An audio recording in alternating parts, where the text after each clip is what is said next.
esteem is indicated by an Irish Film Institute retrospective of Spielberg's work in January 2012, and the British Film Institute's use of images of E.T. in posters publicizing BFI Southbank, previously the National Film Theatre, in 2015. Nevertheless, background to the companion includes blanket dismissal, not least by critics and academics who confuse Spielberg with other blockbuster directors.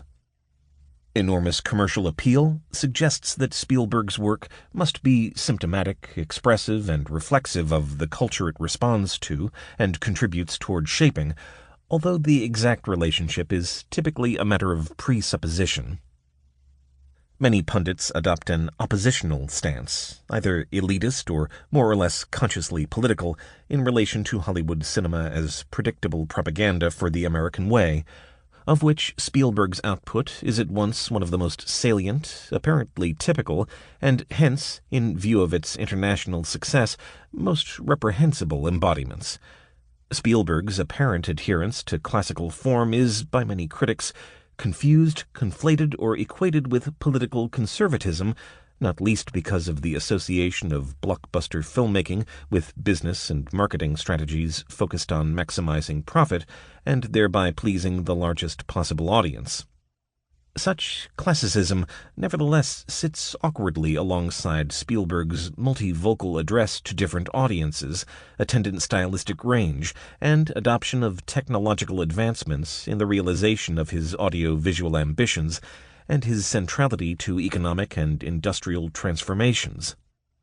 The latter associate him with the post-classical Hollywood model of complex intersecting interests, in terms of which his films are too often associated erroneously, at least those that he has directed are, with simplistic, marketing-led, action-driven spectacle at the expense of character, narrative complexity, and thematic significance.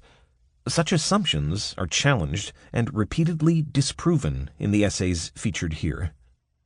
With Lincoln and Bridge of Spies, Spielberg has continued to consolidate a career phase in which much of his output, less characterized by blockbuster values than was always the case, receives respect, although not universal admiration.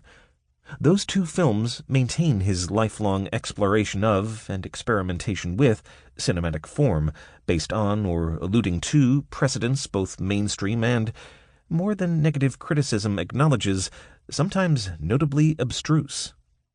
In this parallel concern with showmanship and artistry, based on the director's extensive knowledge of the medium's history and ceaseless curiosity about its function and possibilities, Spielberg echoes two of his more obvious formative influences, Alfred Hitchcock and John Ford, who, until nearly 50 years into their filmmaking, were similarly not taken seriously by arbiters of taste and quality. Even at its most stately and classical, Spielberg's filmmaking does not default to a safe, unquestioning, would-be mimetic mode, but rather uses style to highlight, should the spectator be inclined to notice, its own mediation and construction. Self-consciously dialogic positioning in relation to precedents in Hollywood and alternative traditions interrogates the adequacy of Lincoln, Bridge of Spies, or indeed any cinema, to events and issues portrayed. As an example of blindness to such possibility, former Village Voice film critic and academic J. Hoberman has reprinted in a book his original review of The Terminal. The unamended article follows new material that describes the same presidential election year's extraordinary pageant of Ronald Reagan's funeral as subsuming all political conflict in a simplified, sentimental, personality-driven narrative, the year's preeminent example of Spielbergization. Gratuitous assumptions are made with the expectation of knee-jerk agreement, particularly offensive in that one might concur with the writer's worldview generally if reasoned evidence replaced the self-righteous harangue. Instead, Hoberman glosses over the function and form of funerals, the links between personality, privilege, and the presidency, and a particularly conservative one at that, aligned explicitly with religious groups such as the moral majority. The relationship between American individualism, popular... To keep listening to this audiobook for free, click the link in the description.